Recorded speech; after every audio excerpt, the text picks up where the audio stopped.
Let's fall in love for the night and forget in the morning. Play me a song that you like, you can bet I'll know every line. I'm the boy that's your boy, hope that you would avoid. Don't waste your eyes on jealous guys, fuck that noise. I know better than to call you mine. You need to pick me up, I'll be there in 25. I like to push my luck, so take my hand, let's take a drive. I've been living in the future, hoping I might see you sooner. I want you riding shotgun, I knew when I got would ride. Let's fall in love for the night and forget in the morning. Play me a song that you like, you can bet I'll know every line. I'm the boy that's your boy, hope that you would avoid. Don't waste your eyes on jealous guys, fuck that noise. I know better than to call you mine. Hi everyone, welcome. And today we are with this wonderful spiritual kid, I would say, Atisha. And if you found me playing ukulele, it is from her that I learned this. She is my musical guruji, I can say. She has been born and brought up in a family where everyone are spiritual, into spirituality. And today I wanted to just have a time speaking with her to know more about her, to know about her views on spirituality, veganism, everything. So yeah, and Atisha, just give us a small introduction about you, please. Okay, thank you for the introduction, Alputanna. And thank you for letting me teach you. So my name is Atisha, and I right now we're in Manchester, and I am studying an acting course. I'm 17 now, and as he mentioned, I have grown up in a spiritual environment since I was born, because my family was into spirituality before I was born for like 10 years, I think. I'm not exactly sure, but yeah. So is that it? Or do you want Yeah, that's good, so her father is actually, his name is Gopalakrishna. Everyone in India, they know him as Dr. GK. He is from a city called Visakhapatnam, which is in Andhra Pradesh. And his wife, her name is Padmavati, and she's a dance master and yoga teacher. And so if you can see, her family is like, his father is full into medicinal spirituality, because he did his MBBS, and then he is fully into a spiritual based medicinal service. And then her mom is into yoga and dance, Kuchipudi dance. And you can see how the way she been raised up. And so you've been born and brought up in India. Yes. And what made you to come to the UK? How did you land up here? Interesting question. So, funny story about that. I'm gonna go right back to the beginning. So I was in India happily chirping away, and I think in India it's very easy to be whatever. Like, it's very easy. It's just everything comes to you easy. So, I was in India with my cousins having fun and everything, and my dad was like, he didn't really say that we were moving to the UK, but he was implying it. He was like, okay, I'm thinking of moving to UK, so I'm just gonna put you in like IGCSE school where they teach you other syllabuses, like syllabuses from the UK. So he put me in that school from the 6th grade, and we just went from there, and it was 8th. And 2 years later, we still didn't move anywhere. Sorry, 3. We didn't move anywhere. So I was like, why aren't we moving? At first, I was very against the idea because I didn't want to leave anyone. I didn't want to leave my family, my friends, my cousins, and it was just unbelievable to think about leaving them. But after a while, I realized that I didn't want to do anything academic for my career, and in India I don't really feel comfortable pursuing creative careers. So and a little part of me was excited to stay in a different place and learn and absorb their cultures as well. So after a while I started hinting my dad, like, can we actually, like, are you actually serious about this plan, can we go? And he was like, yeah. Well, now I was holding back because you were saying you didn't want to come, and I'm like, no, actually, I want to go. So let's go. So from then he started planning, and then I think a year and a half later, we ended up in the UK in 2019. Okay, okay. So it is also your push also was there. I thought GK SARS wanted to move to the UK, and so you guys came into. Okay, so you also wanted to Yeah, go. even I wanted to come. Okay, and that's good to know. And in that, I heard about that there is kind of a manifestation involved. Like once you come into the UK, you guys were in which city exactly? We were in Manchester, Okay. and then we went back to India after COVID. There was like a little gap where everyone was out again. So we were like, oh, we'll just go back to India for a few months. But then we ended up staying there again because we had no choice of because we had no chance of coming back. The manifestation experience was when I came back from I came back to the UK the second time, about the college and everything. Do you want me to talk about that? Yeah, please, of Okay. course, of course. Right. So first, before my manifestation experience, I want to talk a little about meditation. So I wasn't really sure what I wanted to do with my life. Well, one thing I was sure about was that I didn't want to sit at a desk my whole life like everyone else, doing a 9 to 5 job and just like sitting in front of the laptop and waiting for the weekend to come. Like I didn't find it exciting. So I mean, I'm sure a lot of people wouldn't.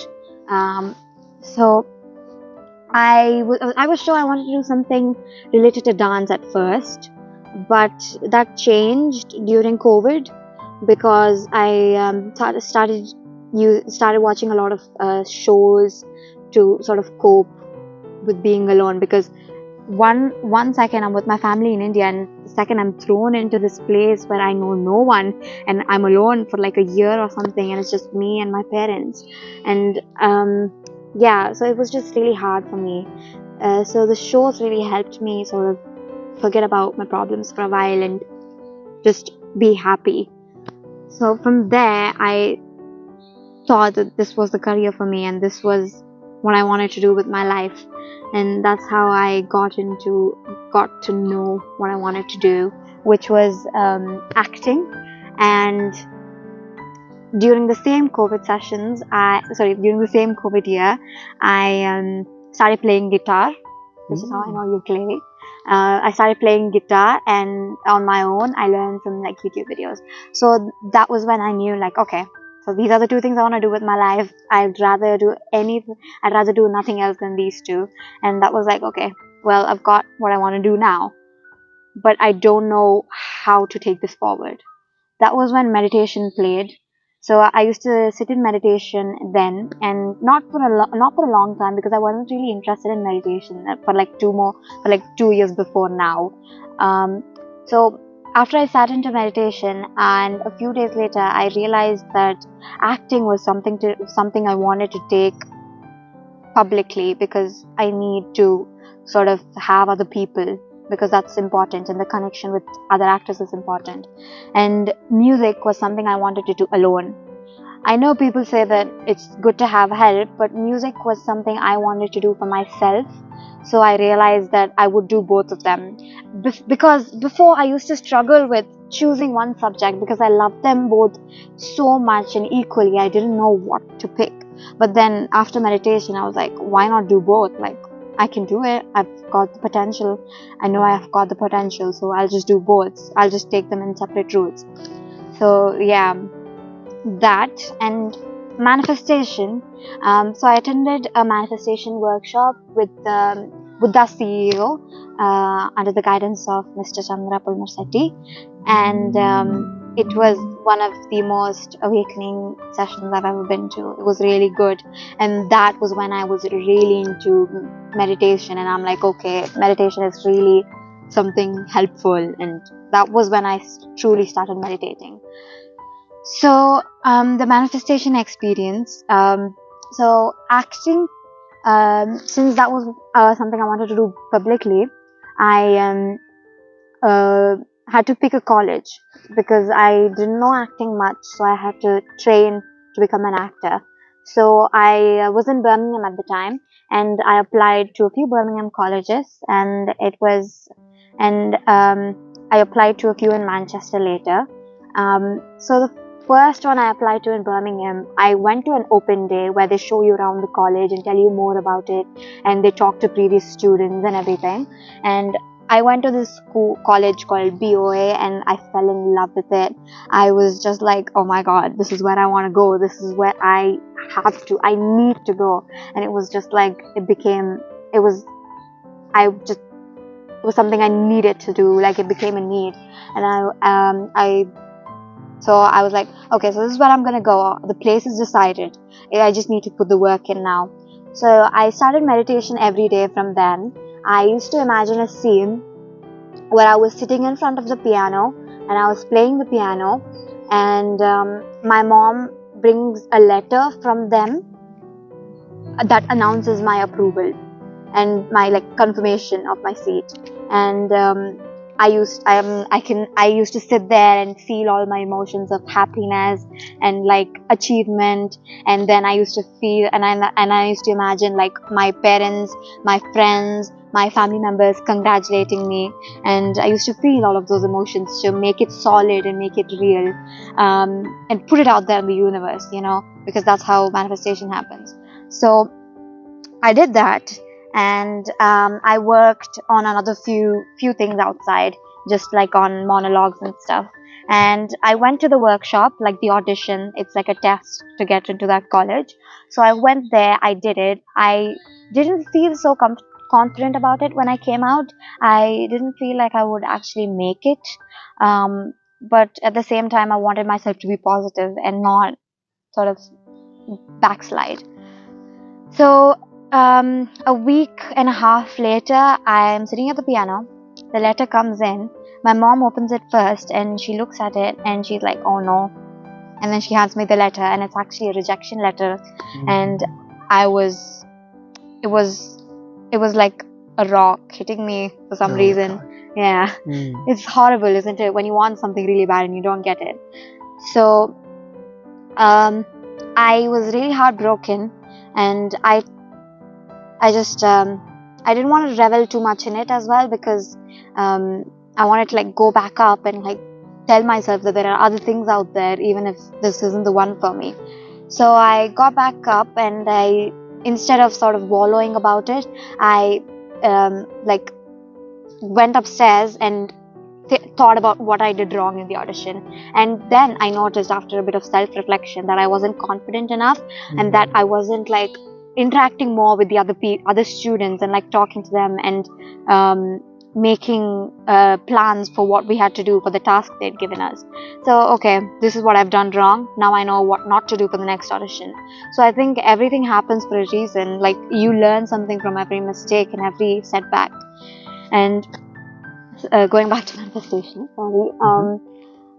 After that, my dad told me to apply for colleges in Manchester as well, because we could try and move there, because my mom has her classes there as well. So I applied to a college in Manchester, and I went there, and I did the manifestation process for that as well. I didn't imagine a particular scene. I just imagined that I got in, and so I went to the audition in Manchester. I gave my audition in Manchester, and before going, I made sure to sort of clear my head, because that's what we do in meditation, so that I don't overthink. And I went in and I gave the audition, and I actually really felt good about it this time. And that was done. Sorry guys, the phone fell down. So yeah, where was I? Manchester. So I finished that audition, and 2 weeks later, I still don't hear anything. And by this time, I'm completely full on panicking. I'm like, oh my god, I didn't get into that one. I'm not gonna get into this one. I was full on panic mode. But 3 weeks later, I got the approval letter, and it was just one of the happiest moments of my life. And I was ecstatic, and I was jumping in the air. So after the Manchester approval letter, I was happy. So 1 week before the letter, I got the letter, I went to the college that rejected me. They were doing a second chance workshop, and this time I was like, you know what? I've got Manchester College to back me up. I've got that already, so I'm just gonna go in. I'm gonna give my best, and if I still don't get it, I know I've tried. So this time I was very confident. I was talking to people. I was talking to everyone, engaging, smiling, and just happy. So the second time I went in, after the workshop, I felt confident, but at the same time, I was like, even if I don't get in, it's okay because I've given my 100%. And then 1 week later, the college that rejected me sends me a letter again, and this time, same. I'm sitting at the piano, and my mom comes in with the letter, and in this time, instead, it's the confirmation letter. And I thought the first time I got the approval letter from the other college, I thought that was the happiest time I've ever felt. But this was the happiest time I've ever felt, because me getting something I was rejected in the first place makes me feel so happy. So manifestation does work. Even if it did work for me a little later, it worked. It also just tells me that you have to put the physical work in as well. Like, you can't just depend on manifestation. You have to show that you really will work for it and that you genuinely do need it. Yeah. Okay, that's really wonderful experience actually. What I learned from your manifestation is, so when you manifest, it's not only you want something and you imagine that, but it's also like the feeling that you will be having once you manifested. Yes. That is what that it is going to attract the thing to you. Yeah, definitely. That is true. Yeah. And also with that feeling, you also learned many things. Like the first time you did your audition, and then you were not very much confident. Yeah. And second time you wanted really, and you went with the fire and with full confidence. And so universe is wanted always to give us a nice thing with a better version of us. Okay. For sure. Okay, so I learned how to manifest actually. Yes. So with this, the meditation you said, you do meditation, and when did you start meditation actually, and how long do you meditate? Is there anything kind of timings that? Okay. When did you start first? Yeah. So to be honest, since I grew up in an environment of meditation, you know that phrase, not phrase exactly, but it's like when you have too much of something, you just don't want it anymore.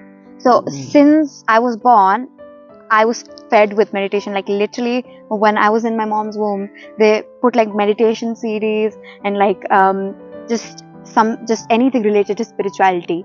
So it was just really annoying when I was around 10 years old and 11 years old. I just didn't want to do meditation. Like, I was genuinely so annoyed that whenever they announced meditation, I would just walk out of the room and just not do it, or I would just sit there and I would think about stuff. Like, I wouldn't really meditate, because to be honest, I didn't really know how to meditate. So I just didn't meditate. And when I got interested in meditation was, I think, 2020, between COVID. I think I attended that manifestation then, and the manifestation was what really kick-started my meditation experiences and meditation timings. So that was when I started to really believe in it, and I knew the importance of it, that it would help me truly in my life. And so that's when I started. There's not really a schedule for meditation. I think you can do it anytime you want, but I usually do it for 30 minutes minimum. That's because I think that really helps me focus. I think for me personally, I only get the fruits of meditation if I sit for 30 minutes. For few people, it can just be 20 minutes, depending on how old you are. Because if you're a beginner also, it's too hard to sit for 30 minutes. True, exactly, yeah. So even for you, it's too much, I would say. But they generally say like it's based on your age. Like if you are 20 years old, 20 minutes of meditation, and yeah. 15 years old, 15 minutes of meditation. And Mm. at this age, if you say like you do, it's twice of your age Uh-huh. almost, and you do 30 minutes. It's really something to be appreciated. Oh, thank you. It Yeah. is. It takes a lot of effort. Yeah. But yeah. So I think what Arputana said. I think it's just like if you're a beginner, start with just literally 10 minutes. I think, Mm. especially if you're older, start with 10 minutes, and if you're younger, start with 5 minutes. You can sit for 5 minutes. You're good. Yeah. True, true, true. Mhm. And another point I really wanted to ask you: you've been born and brought up in a vegetarian family. What is your views on this plant-based living or veganism? And because I'm more into veganism more than vegetarianism. Yes. And what did you say about that? Even though you were a vegetarian kid since you were at birth. Yeah. So I definitely think first and foremost, vegetarianism is needed, and veganism was something I was introduced to when I came to the UK. So I think both of them are equally important, but in personal view, I think veganism is more important because obviously we're hurting the animals, and I personally, even I myself can't be vegan, but right now I'm not vegan, but it is definitely in my plan. I just want to enjoy it for a few years. Of I'm course. sorry, but I will be a vegan but I will be a vegan in like 5 years. I think veganism and vegetarianism are really important. I just, if you want to feel good about yourself and feel better and feel just happy in life, I think vegetarianism is important. I think personally, what I heard from a few of my family members was that when an animal is being about to be, killed, they carry fear inside of them. So that fear passes on to you Okay. because you eat the animal. I'm not sure if that's true, but that's what I've heard. So why would we want to carry that fear inside of us, right? So I just personally think that vegetarianism, and if you already are a vegetarian, maybe be a vegan. UK has some really great products you can live off of. Like there's alternate for everything for veganism, right? Definitely. It's amazing how much it These is. days it's so easy Yeah. to be a vegan actually. Yeah. Even I'm trying my best to decrease it day by day. I've shifted to soya milk as well, sorry, oat milk. And I think the only thing I'm not able to leave is cheese, but I swear I will leave it soon. Yeah, so I think, yeah, it's really important, guys. Please. Superb, superb. Thank you so much for your insights, Atisha. It was really wonderful hearing your nice experience at this age. Lots and lots to come. Definitely. We'll be happy to listen to some other experiences of you in the future. I know there are a couple of things to be shared, like the past life regressions, and for the moment, let it be. Let's finish with this, Yes. and we are going to be here, and I'm here, and let's continue. And Yes. so thank you for your time, Thank and you. we'll do many videos in the coming future. And Of course. yeah, thank you so much, Thank you. lovely people, for watching us. So meditation is the key, and veganism is everything. It's like adding a fuel to the fire, which means the beautiful, the blissful fire kind of sun. So if you are a non-violent being, and if you give happiness to every being around you, what you give is what you are going to get back. So if you give $10, you are going to get $20, maybe in somehow. So it's twice what you are going to give is going to come back to you. So just give happiness, and let's receive happiness in abundance. Thank you. Bye bye. Thank you.